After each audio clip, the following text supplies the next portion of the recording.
ശേഷം വീണ്ടും സ്വാഗതം സമൂഹപാഠം. നാം ഇന്ന് സമൂഹപാഠത്തിൽ സംസാരിക്കുന്ന വിഷയം യുവതിയുടെ ഭാവി നിർണയം നാം ശ്രദ്ധിക്കേണ്ട കാര്യങ്ങൾ. നമ്മോടൊപ്പം അതിഥിയായി doctor TP. Sasikumar, life mentor, വിദ്യാഭ്യാസ വിദഗ്ധൻ. സാർ, നമ്മൾ യുവതിയുടെ ഭാവി നിർണയം ശ്രദ്ധിക്കേണ്ട കാര്യങ്ങളുടെ വിഷയത്തെ തീർച്ചുകൊണ്ട് നമ്മുടെ ചർച്ച മുന്നോട്ട് പോകുമ്പോൾ പലപ്പോഴും നമ്മൾ ഈ കുട്ടികളോടും യുവാക്കളോടും ഒക്കെ പറയുന്ന കാര്യമാണ് നിങ്ങൾ സ്മാർട്ട് ആവുക എന്ന്. ഈ സ്മാർട്ട് എന്ന് പറയുന്ന പദം നമ്മളിങ്ങനെ നിത്യജീവിതത്തിൽ ഒരുപാട് തവണ കേൾക്കുന്നുണ്ട്. ഈ സ്മാർട്ടിനെ എത്തരത്തിൽ നമുക്ക് ആധുനികമായിട്ട് നിർവചിക്കാൻ സാധിക്കും? ഒപ്പം തന്നെ സാർ, അതുകൊണ്ട് ചേർത്ത് തന്നെയാണ് ചോദിക്കേണ്ടത്, ഈ മികച്ചൊരു നേതൃത്വ ഗുണം, ലീഡർഷിപ്പ് ക്വാളിറ്റി, അതും ഈ സ്മാർട്ടും കൂടെ ചേർത്ത് നമുക്ക് എത്തരത്തിൽ വായിക്കാൻ സാധിക്കും? അതിനെക്കുറിച്ച് പറയാം. വളരെ അത്യാവശ്യവും വളരെ രസകരമായിട്ടുള്ള ചോദ്യമാണ്. കാരണം പലരും പറയാറുള്ളത് ഹാർഡ് വർക്ക് ചെയ്യണമെന്നാണ് പണ്ടൊക്കെ. അത് മാറ്റിയിട്ട് ഇപ്പം വന്നിട്ടുള്ളൊരു പുതിയ വേർഡാണ് സ്മാർട്ട് വർക്ക് ചെയ്യണം. പക്ഷെ പലരോടും എന്താണ് ഈ സ്മാർട്ട് വർക്ക് എന്ന് ചോദിച്ചു കഴിഞ്ഞാൽ കൃത്യമായിട്ടൊരു നിർവചനമില്ല. പക്ഷെ ഞാൻ സാധാരണ പറയാറുള്ളത്, എന്റെ കയ്യിലൊരു ഹാമർ ഉണ്ട്, അടിക്കാനുള്ള ഹാമർ, വലിയൊരു കല്ലുണ്ട്. അതിനെ അടിച്ചു പൊട്ടിക്കണമെങ്കിൽ ഞാൻ ഒരു 100 പ്രാവശ്യം അടിക്കുന്നത് ഹാർഡ് വർക്കാണ്. പക്ഷെ ആ കല്ലിന്റെ രൂപവും ഭാവവും ഒക്കെ നോക്കി അങ്ങോട്ടും ഇങ്ങോട്ടൊക്കെ ഒന്ന് മറച്ചിട്ട് നോക്കിയാൽ ഒരു കൽപ്പണിക്കാരൻ അങ്ങനെയാണ് ചെയ്യാം. കറക്റ്റായിട്ട് 4 സ്ഥലത്ത് അടിച്ചു കഴിഞ്ഞാൽ ആ കല്ല് പൊട്ടും. അത് എനിക്ക് ആവശ്യമുള്ള ഷേപ്പിലേക്ക് മാറ്റി പൊട്ടിക്കാൻ ഉള്ള കഴിവാണ് സ്മാർട്ട്നെസ്. അപ്പൊ സ്മാർട്ട്നെസ് എന്ന് പറയുന്നത് കണ്ടിന്യൂസ് ആയിട്ട് ഹാർഡ് വർക്ക് ചെയ്യുന്നതല്ല, എനിക്ക് ആവശ്യമുള്ള ഔട്ട്പുട്ടാക്കി മാറ്റാൻ എനിക്ക് ഉതകുന്ന വിധത്തിൽ എന്റെ പ്രയത്നത്തെ ഫലം എത്തിക്കാനുള്ള എന്റെ ഒരു കഴിവിനെയാണ്. അപ്പൊ അതിന് സ്കില്ല് വേണം. തീർച്ചയായിട്ടും എനിക്ക് കൃത്യമായിട്ടുള്ള അറിവുണ്ടാവണം. ആ അറിവിനനുസരിച്ച് മാത്രമേ എനിക്ക് പ്രശ്നങ്ങളെ നേരിടാനുള്ള കഴിവ് ഒരു ലീഡർക്കുള്ളത് പോലെ. ഒരു ലീഡർ എന്ന് പറയുന്ന രണ്ടാമത്തെ ഒരു അനുബന്ധ ചോദ്യം അതായിരുന്നല്ലോ.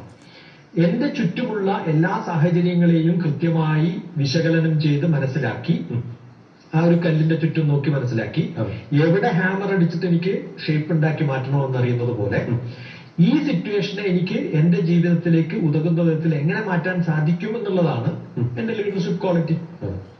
ഒരു ലീഡർ എന്ന് പറയുന്നത് അവന്റെ കഴിവ്, അവന് നന്നാവാൻ സാധിക്കണം, അവന്റെ ചുറ്റുമുള്ളവരെ നന്നാക്കാനും സാധിക്കണം. അപ്പോഴേ അയാൾ ലീഡർ ആവും, അല്ലെങ്കിൽ അയാൾ സെൽഫിഷ് ആവുക ചെയ്യും. അപ്പൊ എനിക്ക് ചുറ്റുമുള്ള അറിവുണ്ടാവുകയും വേണം, മുമ്പിലേക്കുള്ള വഴി ബാക്കിയുള്ളവരെ ലീഡ് ചെയ്യാനുള്ള ഒരു കഴിവ്. അതാണ് ലീഡർ എന്നുള്ള വാക്കിൽ. അപ്പൊ ഹൗ ഡു ഐ ലീഡ്? ഇപ്പൊ സ്വാമി വിവേകാനന്ദൻ ഇന്ത്യക്ക് സ്വാതന്ത്ര്യം കിട്ടുന്നതിന് 50 വർഷം മുമ്പ് പ്രെഡിക്റ്റ് ചെയ്തതാണ്. കൃത്യം 50 വർഷം കഴിയുമ്പോൾ നമുക്ക് സ്വാതന്ത്ര്യം കിട്ടുമെന്ന്. അതൊരു ലീഡർഷിപ്പാണ്. ലീഡർഷിപ്പിന് അത്യാവശ്യമായിട്ട് വേണ്ടത് ഒരു വിഷനാണ്. പിന്നെ വേണ്ടത് അവനവന്റെ ഒരു കഴിവ്. അത് physical, emotional, intellectual, social, spiritual ബ്ലെൻഡാണ്. അത് ഞാൻ 5 ഫോൾഡ് ഡെവലപ്മെന്റ് എന്ന് പറയാം. ഏത് ലീഡർക്കും ഈ 5 ഫോൾഡ് ഡെവലപ്മെന്റ് വേണം. കാട്ടിലെ രാജാവാരാ? അതാരാ പറഞ്ഞേ? സിംഹാണെന്ന് എളുപ്പ ഉത്തരം പറയുന്നു. നമ്മൾ ഏത് കഥകളിലും കാട്ടിലെ രാജാവായിട്ട് നമ്മൾ പ്രൊജക്ട് ചെയ്യുന്നത് സിംഹമാണ്. എന്താ കാരണം? കാരണം സിംഹം സ്വന്തം തീരുമാനിച്ചു ഞാൻ ലീഡറാണ്, അല്ലേ? സ്വയമേവ മൃഗേന്ദ്രജ. ആരും ഒരു വലിയൊരു ഫംഗ്ഷൻ വെച്ചിട്ട് സിംഹത്തിന്റെ തലയിൽ കിരീടം വെച്ചിട്ട് നീ നാളെ മുതൽ രാജാവാണെന്ന് പറഞ്ഞ കഥ ആരും കേട്ടിട്ടില്ല. അത് ഓരോ വാക്കിലും ഓരോ പ്രവൃത്തിയിലും എന്റെ നടപ്പിലും അതാണ് ഫിസിക്കൽ. ഇമോഷണൽ ആയിട്ട് എനിക്ക് കൺട്രോൾ ഉണ്ടാവണം, ഇന്റലക്ച്വൽ ആയിട്ട് ഷാർപ്പ് ആവണം, സോഷ്യൽ ആയിട്ട് ആക്റ്റീവ് ആവണം, സ്പിരിച്വൽ ആയിട്ട് ഹയർ ആവണം. കാരണം മനുഷ്യൻ ഒരു സ്പിരിച്വൽ ബീയിങ് ആണ്. അതാണ് മനുഷ്യനും മൃഗവും തമ്മിലുള്ള വ്യത്യാസം. അപ്പൊ ഈ ക്വാളിറ്റികളുള്ള ഒരു മനുഷ്യൻ ചെയ്യുന്ന എല്ലാ വർക്കുകളും ഓട്ടോമാറ്റിക്കലി സ്മാർട്ടാണ്. അപ്പൊ സ്മാർട്ട്നെസ് എന്ന് പറയുന്നതും ലീഡർഷിപ്പ് എന്ന് പറയുന്നതും വളരെ കണക്റ്റഡ് ആണ്. അത് ആ ചോദിച്ച ചോദ്യം എന്ന് പറയുന്നത് വളരെ സ്മാർട്ടായിട്ടുള്ള ചോദ്യം. തീർച്ചയായിട്ടും സാർ, അതുപോലെ തന്നെ ഈ പ്രതിസന്ധികളെ കുറിച്ച് നമ്മൾ പറയാറുണ്ട്. ജീവിതത്തിൽ ഈ ലക്ഷ്യവും സ്വപ്നവും ഒക്കെ ചേർത്ത് പറയുമ്പോൾ ഈ പ്രതിസന്ധി എന്ന് പറയുന്ന വാക്ക് ധാരാളമായിട്ട് ഉപയോഗിക്കുന്നതുമാണ്. സാർ, ഈ പ്രതിസന്ധി അല്ലെങ്കിൽ ഈ പരാജയം വിജയത്തിന് എത്രത്തോളം ആവശ്യമാണ്? അതിനെ കുറിച്ച് പറയാം. ഇപ്പൊ പണ്ടുള്ളൊരു പ്രോവർബാണ്, പരാജയമാണ് വിജയത്തിന്റെ. അതാവണമെന്നില്ല. പലപ്പോഴും നമുക്ക് പരാജയം അല്ലെങ്കിൽ വിജയം എന്ന് പറയുന്നത്, പണ്ടൊരു കഥ പറയാറുണ്ട്, നമ്മുടെ ബെഡ് കണ്ടുപിടിച്ച ആള് 1000 പ്രാവശ്യം തോറ്റിട്ടാണ് ഒരു ബെഡ് ഉണ്ടാക്കുന്നത്. അങ്ങനെ ആവണമെന്നില്ല. ആദ്യത്തെ പ്രാവശ്യം തന്നെ ചിലപ്പോൾ വിജയിച്ചു എന്ന് പറയാം. എല്ലായ്പ്പോഴും അത് നടക്കണമെന്നില്ല. പക്ഷെ ഓരോ പരാജയവും ഓരോ പഠനമാണ്. അപ്പൊ അതുകൊണ്ട് ഒരേ തെറ്റുകൾ പല പ്രാവശ്യം കണ്ടിന്യൂ ചെയ്യാതെ പുതിയ പുതിയ തെറ്റുകൾ നമുക്ക് ഉണ്ടാവാം. നമ്മൾ റിഫൈൻ ചെയ്യണം ഓരോ പ്രാവശ്യവും. ഇപ്പൊ നമ്മളെ ഒരു കല്ല് അടിച്ചു പൊട്ടിച്ചാല് അതിന് കുറെ ഷാർപ്പ് എഡ്ജുകൾ ഉണ്ടാവും. ആ ഷാർപ്പ് എഡ്ജുകൾ ഓരോ സ്ഥലത്തും ഒരഞ്ഞായിട്ടാണ് നമ്മുടെ ഈ റിവറിൽ അവസാനം നമ്മൾ നദിയിൽ കാണുന്ന നല്ല സ്മൂത്ത് ആയിട്ടുള്ള ഒരു കല്ല്. അപ്പൊ നമ്മുടെ ജീവിതം എന്ന് പറയുന്നത് പല പ്രതിബന്ധങ്ങളെയും തരണം ചെയ്ത് തട്ടി മുട്ടി ഷാർപ്പൻ ചെയ്തിട്ടുള്ള എഡ്ജുകളെയൊക്കെ സ്മൂത്തൻ ചെയ്യുമ്പോഴാണ് കാണാൻ ഭംഗിയുള്ള ഒരു കല്ലായിട്ട് നമ്മുടെ ഒരു ടേബിളിന്റെ മുകളിൽ നമ്മൾ കൊണ്ടുകൊള്ളു. ഓരോ മനുഷ്യനും അങ്ങനെയാണ്. ഓരോ പ്രതിബന്ധങ്ങള് അതാണ് നമ്മൾ ഒരസി ക്ലീൻ ആക്കുന്ന അത് നമ്മുടെ സ്വഭാവത്തിലാവാം. കാരണം നമ്മളൊക്കെ ജനിക്കുമ്പോൾ നമുക്കൊരു ക്യാരക്ടർ ഉണ്ട്. നമ്മൾ ഒരിക്കലും ക്യാരക്ടർ അല്ല പുറത്ത് കാണിക്കുന്നത്. ഞാനൊരു സൈക്കോ തെറാപ്പിസ്റ്റാണ്. അപ്പൊ നമ്മൾ പലപ്പോഴും നമ്മളടുത്ത് വരുന്ന ഒരാളുടെ എന്റെ ക്യാരക്ടർ എന്താണ്, ക്യാരക്ടർ എന്താണെന്ന് പറഞ്ഞിട്ടും കാര്യമില്ല. ബിഹേവിയർ ആണ് ഇമ്പോർട്ടന്റ്. നമ്മൾ ഓരോ മനുഷ്യന്റെ അടുത്ത് ബിഹേവ് ചെയ്യുന്നത്. ഇപ്പൊ എന്റെ പഴയ 10ാം ക്ലാസ് എന്റെ കൂട്ടുകാരനെ കണ്ടാൽ ഞാൻ ഒരു സയന്റിസ്റ്റ് ആണെന്നോ എന്റെ ബാങ്ക് ബാലൻസ് ഇന്നതാണെന്നോ വിചാരിച്ചു എന്നല്ല നമ്മൾ പെരുമാറും. നമ്മുടെ പഴയ 10ാം ക്ലാസ്സുകാരനായി മാറുക. തീർച്ചയായിട്ടും. അപ്പൊ നമ്മുടെ സ്വഭാവത്തില് ആ സിറ്റുവേഷനിൽ നമ്മൾ മാറാൻ സാധിക്കുമ്പോൾ നമുക്ക് സാധാരണ ഒരു ബിഹേവിയർ പാറ്റേൺ ഉണ്ടാവും. ഭാരതത്തിൽ ജീവിക്കുന്ന ഒരു മനുഷ്യന്റെ ബിഹേവിയർ പാറ്റേൺ അല്ല അമേരിക്കയിൽ ജീവിക്കുന്നത്. തീർച്ചയായിട്ടും. അയാളുടെ ബേസിക് ക്യാരക്ടർ അയാൾ കാണുകയില്ല. അമേരിക്കയിൽ പോകുന്ന സമയത്ത് അയാൾ ഫോർക്കും സ്പൂണും ഒക്കെ ആയിട്ടാ കഴിക്കാം. പക്ഷെ സ്വന്തം വീട്ടിൽ വന്നാല് കഞ്ഞി വെള്ളം നല്ലപോലെ മിക്സ് ചെയ്ത് പ്ലേറ്റിൽ അങ്ങനെ തന്നെ കുടിക്കുന്ന ഒരു സ്വഭാവം നമുക്ക് ഉണ്ടാവും. അപ്പൊ നമ്മുടെ ബേസിക് ആയിട്ടുള്ള രൂപീകരണം എന്ന് പറയുന്നത് ജീവിതത്തില് സ്വഭാവവും ക്യാരക്ടറും നമ്മുടെ ബിഹേവിയറും ഇടപെടലുകളും തമ്മിൽ വ്യത്യസ്തമായിട്ട് തിരിച്ചറിയാൻ സാധിക്കണം. അങ്ങനെ സാധിക്കുമ്പോൾ വളരെ സ്മൂത്ത് ആയിട്ടുള്ള ഒരു ലൈഫ് നമുക്ക് ഉണ്ടാവും. അപ്പൊ പ്രതിബന്ധങ്ങളൊന്നും ഉണ്ടാവില്ല. നമ്മുടെ സൊഫിസ്റ്റിക്കേഷൻ ഒരു കോംപ്ലക്സ് ആയിട്ടുള്ള ഒരു മനുഷ്യനാണ്. വളരെ ഒരു ആർട്ടിഫിഷ്യൽ ആവുമ്പോഴാണ് പ്രതിബന്ധങ്ങൾ ഉണ്ടാവും. സ്വാഭാവികമാണ് പ്രതിബന്ധങ്ങൾ. അതിനെ തരണം ചെയ്യാനുള്ള നമ്മുടെ കഴിവുകൾ നമുക്ക് സ്വാഭാവികമാണ്. അങ്ങനെ പല പ്രാവശ്യം വീണാണ് നമ്മൾ നടക്കാൻ പഠിച്ചത്. അതുകൊണ്ട് വീഴ്ചയിൽ നിന്നല്ല, അത് കഴിഞ്ഞ് എഴുന്നേറ്റ് നടക്കുന്നതിൽ നിന്നാണ് നമ്മൾ പാഠങ്ങൾ ഉൾക്കൊണ്ടത്. അതൊക്കെ സാധാരണ ഞാൻ പറയല്ലോ, ഓരോ പതനവും പഠനമാണെന്നല്ല ഞാൻ പറയാം.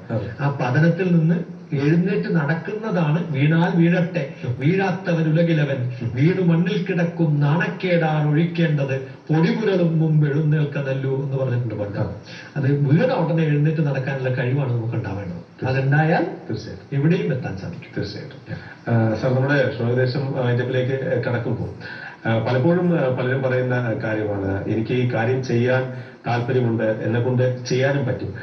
പക്ഷെ അതിലോട്ട് ഇറങ്ങുന്ന സമയത്ത് ഒരു ആത്മവിശ്വാസം, ഒരു സെൽഫ് കോൺഫിഡൻസ് കിട്ടുന്നില്ല എന്ന് പലപ്പോഴും പലരും പറയാറുണ്ട്. ഈ ആത്മവിശ്വാസം വർദ്ധിപ്പിക്കുവാൻ വേണ്ടി നമുക്ക് എന്തൊക്കെ ചെയ്യാൻ സാധിക്കും? അതിനെക്കുറിച്ച് പറഞ്ഞുകൊണ്ട് നമുക്ക് ഇന്നത്തെ ഷോ വൈൻഡപ്പ് ചെയ്യാം. എനിക്ക് ഡ്രൈവിംഗ് അറിയാം. പക്ഷെ ഞാൻ ഡ്രൈവ് ചെയ്തുകൊണ്ടിരിക്കുന്ന സമയത്ത് മുമ്പിൽ ഒരു പോലീസ് വരുമ്പോൾ എനിക്ക് ഭയം ഉണ്ടാവുന്നത് ലൈസൻസ് ഇല്ലാത്തപ്പോഴാണ്. ഇനി അപ്പൊ അത്യാവശ്യമായിട്ട് ഒരാൾ സർട്ടിഫൈ ചെയ്യണം. നമുക്ക് ചെയ്യാൻ പറ്റും. അതാണ് മെന്ററുടെ റോള്. രണ്ടാമത്, എനിക്ക് ലൈസൻസ് ഉണ്ടെങ്കിലും ചിലപ്പോ പോലീസിനെ കണ്ടാൽ ഞാൻ എടുക്കാൻ മറന്നുപോയാലോ എനിക്കൊരു ഭയം ഉണ്ടാവും. പക്ഷെ ആ സമയത്ത് എന്റെ തൊട്ടടുത്ത് സ്ഥലം MLA ഇരിപ്പുണ്ടെന്ന് വിചാരിക്കും, എനിക്ക് ഉറപ്പാണ് എന്നെ പിടിക്കുക. അപ്പോ നമ്മുടെ കഴിവ് എന്ന് പറയുന്നത് നമ്മുടെ കൂടെ സപ്പോർട്ടിന് ആരൊക്കെ ഉണ്ടെന്നുള്ളതാണ്. ആ സപ്പോർട്ട് ഉണ്ടാക്കിയെടുക്കാൻ നമുക്ക് നല്ലപോലെ സാധിച്ചാൽ ആ കഴിവാണ് നമ്മുടെ ഏറ്റവും വലിയ കഴിവ്. അപ്പൊ അത്യാവശ്യമായിട്ട് വേണ്ടത് നമ്മുടെ ഓരോ പ്രശ്നങ്ങൾക്കും നമ്മുടെ കൂടെ ഒരാളുണ്ട് എന്നുള്ളൊരു ധൈര്യം. അത് ദൈവവിശ്വാസമാവാം, അല്ലെങ്കിൽ നമ്മുടെ കൂടെ ആരെങ്കിലും ഒക്കെ എന്റെ കൂടെ ഉണ്ടാവും എന്നുള്ളൊരു വിശ്വാസമാവാം, ഒരു മെന്റർ ആവാം, ഒരു അഡ്വൈസർ ആവാം, അതല്ലെങ്കിൽ സർട്ടിഫിക്കറ്റ് ആവാം. അപ്പൊ എനിക്ക് ഈ സംഭവങ്ങളൊക്കെ എന്റെ കയ്യിലുണ്ടെങ്കിൽ എനിക്കൊരു കോൺഫിഡൻസ് കിട്ടും. അതില്ലെങ്കിൽ നമ്മുടെ കോൺഫിഡൻസ് ചിലപ്പോൾ പോയി എന്ന് വരും. അപ്പൊ ഭയം എന്ന് പറയുന്നത് ഉദ്യമം, പ്ലാനിങ് വേണം, സാഹസം, ജമ്പ് ഇൻ ടു ആക്ഷൻ, ധൈര്യം, ബുദ്ധി, ശക്തി വേണം. പിന്നെ നമുക്ക് ചുറ്റും കുറേ ആൾക്കാർ നമ്മളെ ഭയപ്പെടുത്താനുണ്ട്. ഇത് ശരിയാവില്ല. അത് വരുന്ന സമയത്ത് എനിക്കറിയാം എന്താണ് ചെയ്യേണ്ടത് എന്ന് ബാക്കിയുള്ളവരെ കൺവിൻസ് ചെയ്യിപ്പിക്കാനുള്ള കഴിവിനെയാണ് പരാക്രമം എന്ന് പറയാം. എന്റെ മുമ്പിലുള്ള എല്ലാ പ്രതിബന്ധങ്ങളെയും അടിച്ചു മാറ്റാനുള്ള എന്റെ കഴിവ്, തട്ടിത്തെറിപ്പിക്കുക എന്നൊക്കെ പറയുന്നത്, ആ കഴിവിനെയാണ് പരാക്രമം.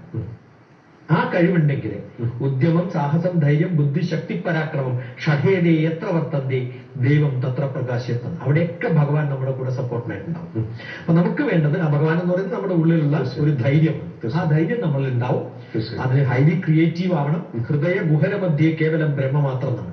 എന്റെ ഉള്ളിൽ ക്രിയേറ്റിവിറ്റി ഉണ്ടെങ്കിൽ എന്റെ നാവിൽ സരസ്വതി വരും. എന്റെ കയ്യിൽ ആക്ഷൻ ചെയ്യാനുള്ള കഴിവുണ്ടെങ്കിൽ, വിഷ്ണു ഉണ്ടെങ്കിൽ എന്റെ കൂടെ ലക്ഷ്മി വരും, കാശി വരും. എനിക്ക് നല്ല ആരോഗ്യം ഉണ്ടെങ്കിൽ എനിക്ക് നല്ല സമചിത്തതയോടുകൂടി ചിന്തിക്കാനുള്ള കഴിവുണ്ടാവും. അപ്പൊ ഈ ക്രമത്തിൽ ഒരു ഹോളിസ്റ്റിക് ആയിട്ടുള്ള ഡെവലപ്മെന്റ് നമ്മുടെ കുട്ടികൾക്ക് കൊടുക്കുകയാണെങ്കിൽ അവര് നേടാൻ പറ്റുന്ന ഏറ്റവും നല്ല സംഭവങ്ങൾ, എല്ലാവരും എല്ലാ ലെവലിലും ഹൈ ആവണം എന്നല്ല പറയുന്നത്, ഒരു സെൽഫ് ആക്ച്വലൈസേഷൻ അല്ലെങ്കിൽ എനിക്ക് കിട്ടുന്ന ഒരു സാറ്റിസ്ഫാക്ഷൻ, ഞാൻ അച്ചീവ് ചെയ്യാൻ സാധിക്കുന്നത് ഞാൻ എത്തിപ്പെട്ടു എന്ന് മടിയില്ലാതെ ചെയ്യാൻ പറ്റുന്ന ഒരു അവസരത്തിലേക്ക് നമുക്ക് എത്താൻ സാധിക്കും. അതിനുവേണ്ടി യുവതയെ നമ്മൾ മുന്നോട്ട് കൊണ്ടുപോകുന്നതാണ് നമ്മൾ ശ്രദ്ധിക്കേണ്ട ഏറ്റവും നല്ല കാര്യം. ഇന്നത്തെ ടോപ്പിക്കും അതാണല്ലോ. തീർച്ചയായിട്ടും. അപ്പൊ യുവതയെ മുമ്പോട്ട് കൊണ്ടുപോകണമെങ്കിൽ ഈ എല്ലാ സംഭവങ്ങളും കൂടി കൂടിച്ചേർത്ത് അത് ഉണ്ടാക്കാനുള്ള ഒരു സിറ്റുവേഷൻ പാരന്റ്സും ടീച്ചേഴ്സും കൊടുത്താൽ നമ്മുടെ സ്റ്റുഡൻസ് നന്നായിട്ട് മാറും എന്നാണ് എനിക്ക് പറയാനുള്ളത്. തീർച്ചയായിട്ടും. സർ, നമുക്ക് അനുവദിച്ചിരിക്കുന്ന സമയം ഇവിടെ പൂർണ്ണമാവുകയാണ്. യുവതയുടെ ഭാവി നിർണ്ണയം ശ്രദ്ധിക്കേണ്ട കാര്യങ്ങൾ എന്ന വിഷയത്തെ അധികരിച്ചുകൊണ്ട് പ്രതിസന്ധികളെ അവർക്ക് എത്തരത്തിൽ നേരിടാൻ സാധിക്കും, ആത്മവിശ്വാസത്തോടെ ജീവിതത്തെ എങ്ങനെ മുന്നോട്ട് കൊണ്ടുപോകാൻ സാധിക്കും, ഈ മാറുന്ന കാലഘട്ടത്തിൽ എഡ്യൂക്കേഷൻ പ്രോസസ്സിൽ നമ്മൾ വരുത്തേണ്ട മാറ്റങ്ങൾ, അധ്യാപകർ ശ്രദ്ധിക്കേണ്ട കാര്യങ്ങൾ, മനോഭാവത്തിൽ പുലർത്തേണ്ട ജാഗ്രത, ഇതിനെക്കുറിച്ചൊക്കെ വളരെ വിശദമായി പ്രേക്ഷകരോട് സംബന്ധിച്ച സാറിന് എല്ലാവിധ നന്ദിയും ഈ അവസരത്തിൽ അറിയിക്കുകയാണ്.